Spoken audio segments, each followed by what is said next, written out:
Le patrimoine du passé n'est pas une chose poussiéreuse et lointaine, mais c'est au contraire ce qui nous nourrit et ce qui nous fait vivre, et ce qui nous constitue. Et donc, il est très important, il est essentiel même de s'y plonger, de s'en nourrir, de se l'incorporer, je dirais, pour savoir effectivement qui nous sommes et pour avoir un avenir. Le passé, pour moi, ça n'est pas ce qui est mort, c'est ce qui, dans ce qui a disparu, demeure et finalement est condamné à une forme d'éternité. Laurent Dandrieux, bonjour. Vous êtes bien connu de notre lectorat puisque vous êtes rédacteur en chef des pages culture de Valeurs Actuelles, auteur de plusieurs ouvrages, Woody Allen, Portrait d'un anti-moderne, Dictionnaire passionné du cinéma, ou encore Église et immigration, Le Grand Malaise pour ne citer que. Aujourd'hui, nous vous recevons à l'occasion de la parution de votre nouveau livre, La confrérie des intranquilles, publié aux éditions de l'Homme Nouveau. Un ouvrage de haute érudition porté par une langue sublime où vous tirez le portrait de 21 de vos auteurs de chevet. Cette collection aux galeries, c'est selon, court du XVIe siècle au XXIe siècle, s'ouvre avec Montaigne et s'achève avec François Sureau. Entre ces deux pôles chronologiques, ces deux figures tutélaires, on peut citer pêle-mêle Chateaubriand, bien sûr, Maurice Barrès, Francis Scott Fitzgerald, l'infréquentable Drieux-La Rochelle, les hussards Chardonne et Morand, mais encore Julien Green, ou encore plus surprenant, les dessinateurs Hergé et Sampé. Parmi eux, écrivez-vous, il existe des passerelles invisibles qui, par-delà les continents, les cultures et les siècles, relient des êtres qui ne sont jamais connus et les unissent en une impalpable et informelle confrérie. Laurent Dandrieux, quels sont ces liens invisibles qui unissent cette confrérie d'intranquilles ? Alors, j'aurais pu prendre un autre titre, mais il était déjà pris par un James Bond, donc j'ai pensé que juridiquement, ça aurait été compliqué. J'aurais pu appeler ça Le monde ne suffit pas. Parce que je crois qu'effectivement, entre ces auteurs qui sont très différents, non seulement par les époques, mais aussi par les styles et les préoccupations, ce qui les unit profondément, c'est, de manière plus ou moins consciente, l'idée d'un manque, l'idée d'une incomplétude, l'idée que le réel, tel qu'il se présente à nos yeux, ne suffit pas, en effet, ne présente de la vie qu'une image un peu tronquée, un peu insatisfaisante, que nous sommes créés, que nous sommes faits, que nous sommes appelés à quelque chose d'infiniment plus riche, infiniment plus grand, infiniment plus dense que ça.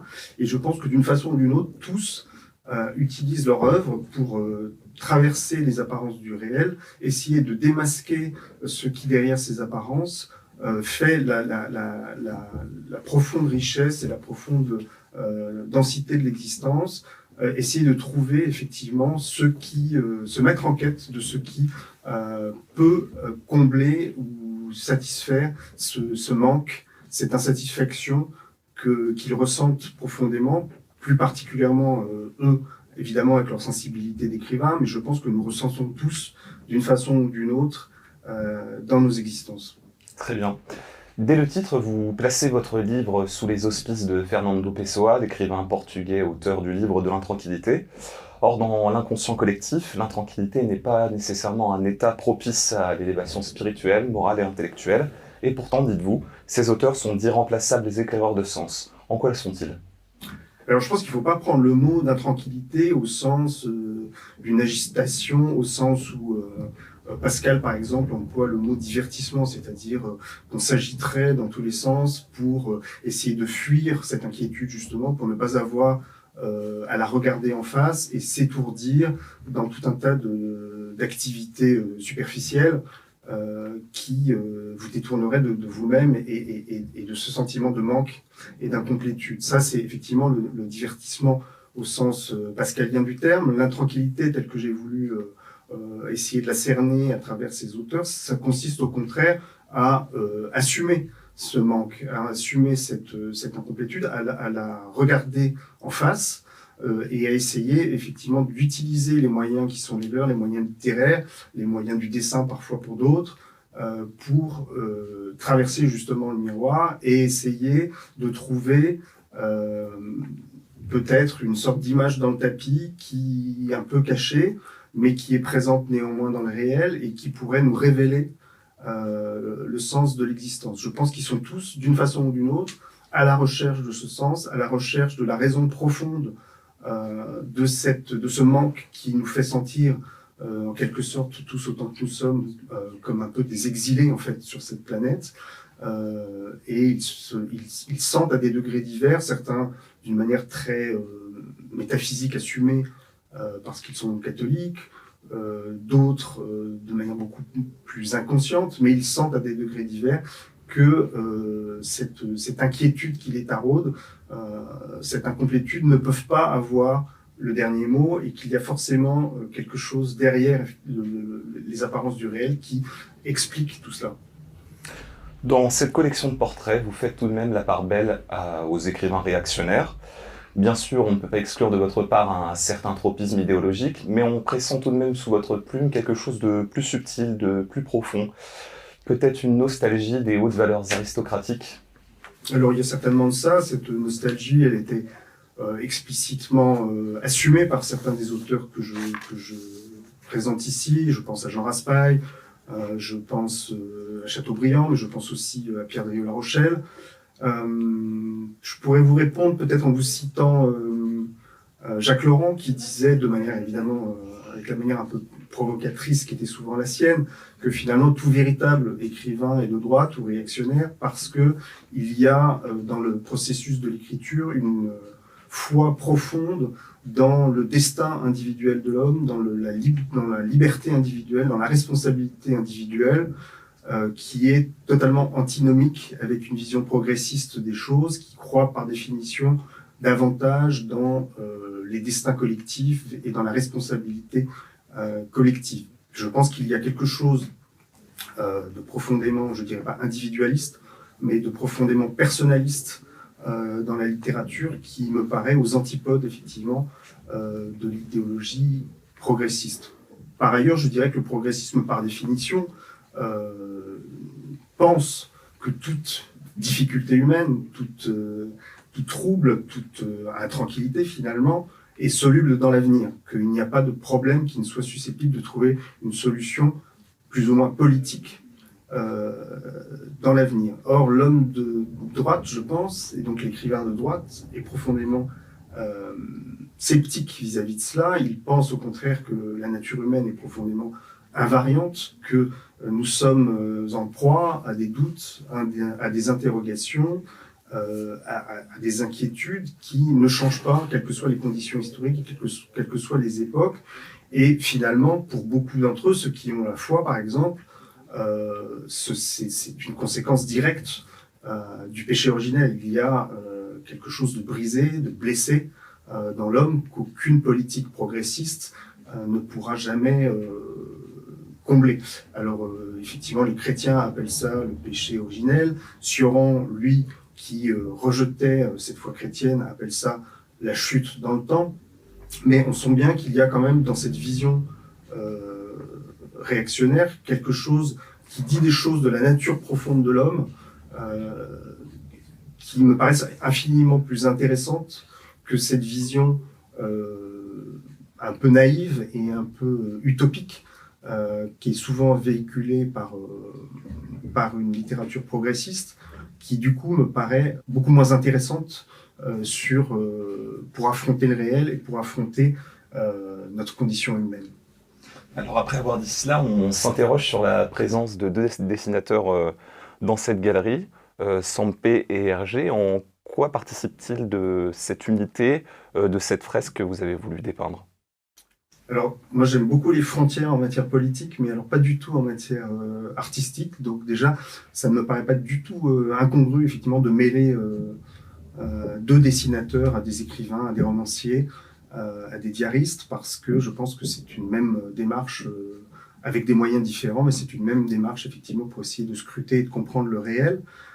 Pour les ramener plus particulièrement à ma thématique de l'intranquillité, je pense qu'ils s'y inscrivent absolument. D'abord parce que effectivement ils bâtissent des univers extrêmement cohérents qui ont une dimension tout à fait romanesque. On a pu comparer notamment le monde d'Hergé au monde de Balzac. Il y a quelque chose d'un univers clos qui est extrêmement fascinant et extrêmement littéraire, mais surtout il y a dans toute l'œuvre d'Hergé une profonde angoisse, je pense, qui était celle de son créateur, qui était absolument obsédé par l'idée de pureté. C'était quelqu'un pour qui atteindre l'idée de pureté était quelque chose d'autant plus important, mais aussi d'autant plus crucifiant qu'il savait que dans sa vie personnelle, cette pureté lui était inaccessible. Et on voit bien que le personnage de Tintin, par son côté un peu saint de vitrail,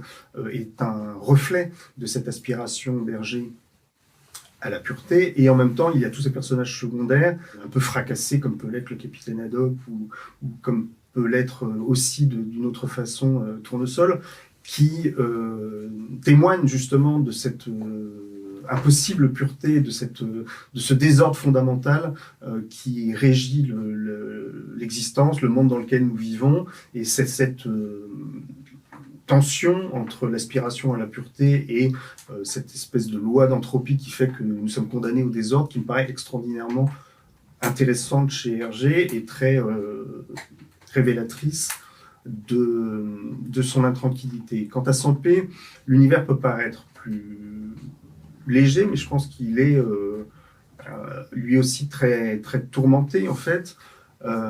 Il reprenait volontiers à son compte la formule d'Anouilh, qui est un autre des auteurs que j'étudie. Anouilh qui disait dans une de ses pièces sur l'Hurluberlu, l'être est un animal inconsolable et gai, et effectivement Sampé adhérait complètement à cette formule et disait en fait nous sommes tous des pauvres petits êtres un peu bancals qui sommes en quête de quelque chose d'autre, mais nous ne savons pas quoi, ce qui est une assez bonne définition finalement de cette intranquillité dont je vous parlais tout à l'heure.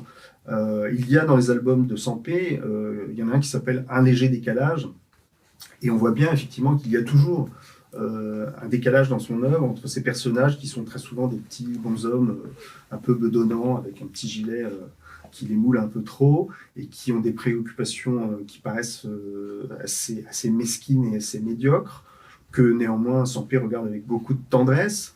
Il y a un décalage entre cette apparence assez minable, disons-le, et des aspirations complètement démesurées par rapport à cette apparence. Et ça me paraît assez bien symbolisé dans un dessin que j'aime beaucoup, parce qu'il est assez souvent question de Dieu quand même dans l'œuvre de Sampé, mais là aussi avec un léger décalage, et notamment il y a ce dessin où une petite dame à bigoudi, je crois, passe la tête dans une cathédrale grandiose avec des volutes baroques dans tous les sens, et s'adresse directement par l'entrebâillement de la porte au bon Dieu, et il lui dit: je voulais juste vous dire que du 17 au 23, je serai chez mes cousins dans Lyon.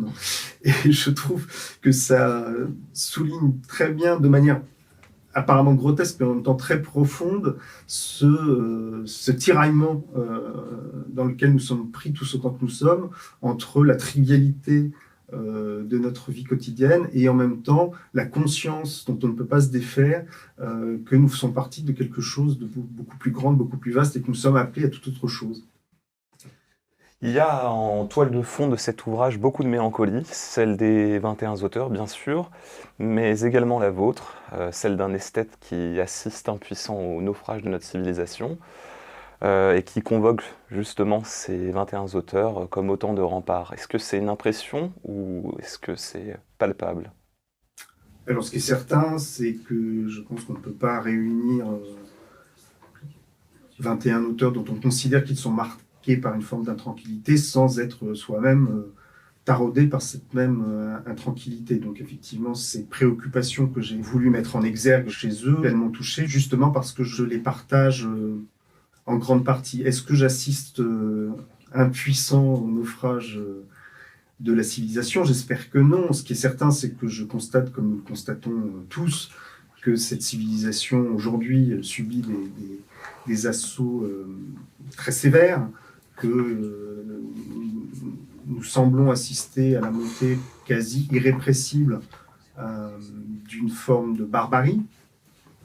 Mais justement, je pense qu'il est d'autant plus urgent dans ces circonstances de ne pas désespérer de la civilisation et de se référer aux grands auteurs pour essayer de comprendre le plus intimement possible quelle est la civilisation que nous avons à défendre et à aimer. Et pour la défendre, évidemment, il faut la comprendre et l'aimer.